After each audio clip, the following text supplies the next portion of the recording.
कभी किसी साफ रात में जब आसमान तारों से भरा हो, ऊपर देखकर कुछ अजीब सा महसूस हुआ है। रोशनी की वो हर एक छोटी सी बिंदु असल में एक सूरज है, कई तो बिल्कुल हमारे सूरज जैसे। ये एक ऐसा नजारा है जो हमें हैरान कर देता है ना?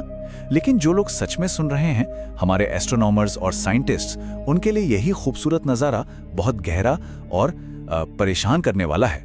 क्योंकि जब वो अपने सबसे ताकतवर टेलीस्कोप्स को इन तारों की तरफ घुमाते हैं तो उन्हें सुनाई देता है कुछ भी नहीं, एक गहरा पूरा सन्नाटा। तो ऐसा क्यों है? इसका जवाब शायद ब्रह्मांड में हमारी जगह के बारे में हमारी सोच को हमेशा हमेशा के लिए बदल सकता है। तो चलिए इस महान सन्नाटे की गहराई में उतर। बिल्कुल खामोश सोचिए, दशकों से हम अपने सबसे एडवांस्ड रेडियो टेलीस्कोप्स को आसमान की तरफ पॉइंट करके बैठे हैं, इस उम्मीद में कि किसी इंटेलिजेंट सिविलाइजेशन की कोई हल्की सी फुसफुसाहट ही सुनाई दे जाए। हम सिग्नल्स का इंतजार कर रहे हैं, पैटर्न्स का, ऐसा कुछ भी जो ब्रह्मांड के नेचुरल शोर से अलग हो। लेकिन हमें वापस क्या मिलता है? बिग बैंग की वो बची हुई गूंज। कोई मैसेज नहीं, कोई हेलो नहीं, कोई चेतावनी नहीं। ये कुछ ऐसा है जैसे आप एक बहुत बड़े अंधेरे स्टेडियम में अकेले खड़े होकर चिल्लाएं और आपको सिर्फ अपनी ही आवाज की गूंज सुनाई। ये नंबर है सिर्फ हमारी अपनी गैलेक्सी मिल्की वे में मौजूद तारों का, और वो भी कम से कम अनुमान 100 अरब। इस नंबर को समझने की कोशिश कीजिए। अगर इनमें से हर तारा रेत का सिर्फ एक दाना होता तो आप उसे कई बड़े बड़े बीच भर सकते थे। और आज के एस्ट्रोनॉमर्स का मानना है कि इनमें से ज्यादातर तारों के पास अपने प्लैनेट्स हैं, और उनमें से भी कई तो हैबिटेबल जोन में हैं, मतलब अपने तारे से बिल्कुल सही दूरी पर, जहां पानी लिक्विड रह सकता है और शायद जिंदगी भी। और अब जरा और बड़ा सोचिए, ये नंबर है उन गैलेक्सीज का जिन्हें हम देख सकते हैं, 2 खरब। मतलब अगर हमारी गैलेक्सी अपने अरबों तारों के साथ रेत का सिर्फ एक दाना है, तो इतनी गैलेक्सीज हैं कि उनसे पूरी की पूरी बिल्डिंग भरी जा सकती है। तो फिर रहने लायक ग्रहों की गिनती तो खरबों खरबों में होगी। ब्रह्मांड को शांत नहीं होना चाहिए, यहां तो शोर शराबा होना चाहिए था, एक कॉस्मिक ट्रैफिक जैम जिसमें सभ्यताएं एक दूसरे से बात कर रही हों। और यही सब हमें उस एक सीधे लेकिन दिल दहला देने वाले सवाल पर ले आता है जो इस सब के सेंटर में है। इन सारे नंबर्स को देखते हुए, इन अनगिनत मौकों को देखते हुए, आखिर सब लोग हैं कहां? यही वो सवाल था जो जीनियस फिजिसिस्ट एनरिको फर्मी ने 1950 में लंच पर अपने साथियों से यूं ही पूछ लिया था। वो लोग एलियन लाइफ और स्पेस ट्रैवल की बातों पर चर्चा कर रहे थे जब फर्मी अचानक रुके और ये सीधा सा सवाल किया, सब लोग हैं कहां?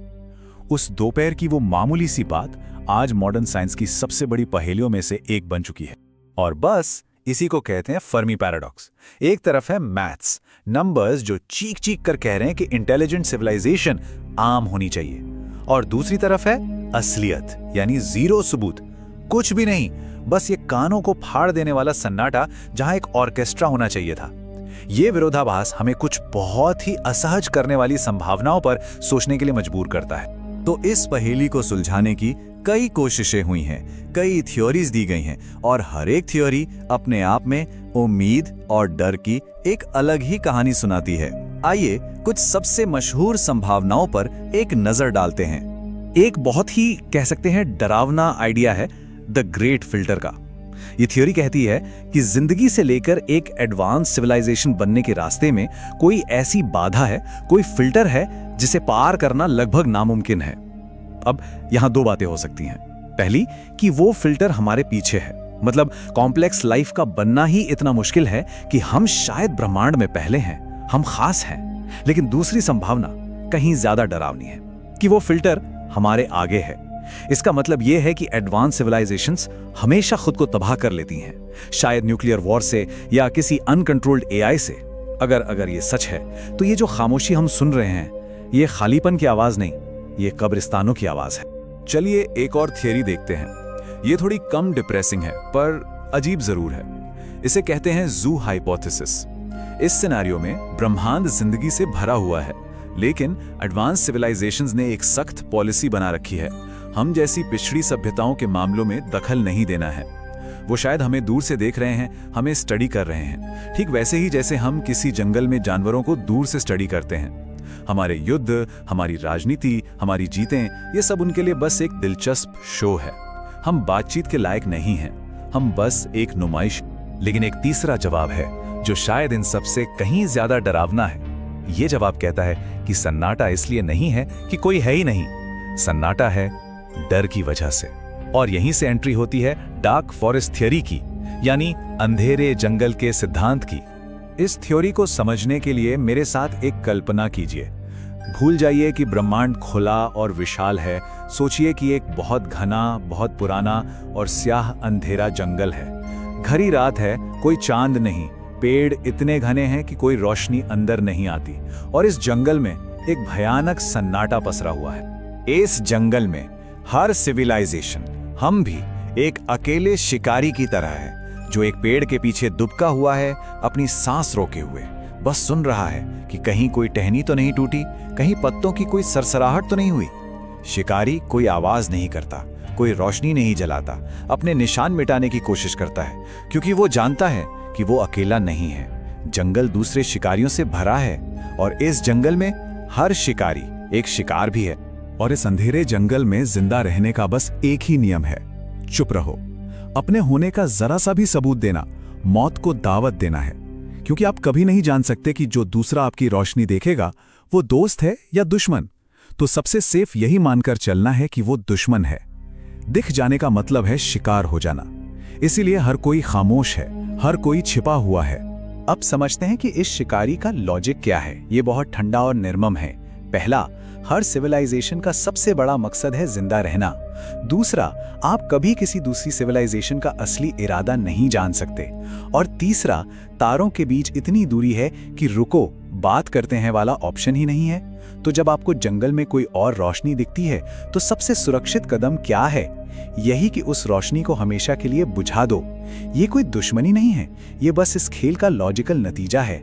इस नजरिए से देखें तो ब्रह्मांड का सन्नाटा खालीपन नहीं है, ये समझदारी है, ये जिंदा रहने की स्ट्रेटेजी है।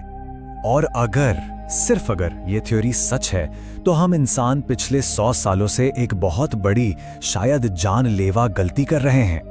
हम उस अंधेरे जंगल के बीचों बीच खड़े होकर चीख रहे हैं, हम यहाँ हैं। जरा सोचिए, 1920 के दशक से हम अनजाने में अपनी मौजूदगी का ऐलान कर रहे हैं। हमारे पहले रेडियो ब्रॉडकास्ट्स, पुराने TV shows, military radar signals, ये सब लाइट की स्पीड से बाहर फैल रहा है, हमारे होने का एक बड़ा सा बुलबुला बना रहा है। हम एक ऐसे जंगल में एक शोर मचाने वाली नासमझ प्रजाति हैं जहां बाकी सब फुसफुसा रहे हैं। और 1977 में तो हमने कुछ ऐसा किया जैसे अंधेरे में एक फ्लेयर गन चला दी। वॉयेजर स्पेसक्राफ्ट्स में से हर एक पर एक गोल्डन रिकॉर्ड है, एक बॉटल में मैसेज जिसे हमने कॉस्मिक समंदर में फेंक दिया। इसमें हमारी दुनिया की आवाजें हैं, तस्वीरें हैं, दोस्ती का पैगाम है, लेकिन इसमें कुछ बहुत ज्यादा खतरनाक भी है। एक नक्शा, एक पल्सर मैप जो किसी को भी जिसे ये मिले सीधा हमारे सोलर सिस्टम तक ले आएगा। अच्छे इरादों के साथ हमने शायद सिर्फ अंधेरे जंगल में चिल्लाया ही नहीं, बल्कि अपने दरवाजे पर अपना पूरा पता भी लिख दिया है। तो आखिर में हम कहाँ आकर खड़े होते हैं? ये जो महान सन्नाटा है, ये हमारे सामने दो ही रास्ते छोड़ता है, और दोनों ही बेहद परेशान करने वाले हैं। तो आखिरी सवाल यही है, ये खामोशी क्या ये खालीपन की वजह से है, या ये एक ऐसे डर की वजह से है जिसे हम अभी तक समझ ही नहीं पाए हैं? क्या हम सच में अकेले हैं, या हम बस उन कुछ लोगों में से हैं जिन्होंने अभी तक चुप रहना नहीं सीखा है?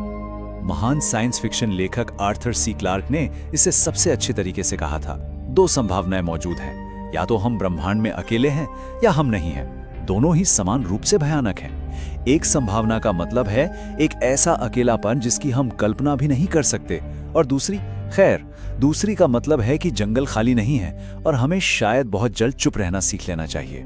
सवाल बस ये है, क्या अब बहुत देर हो चुकी है?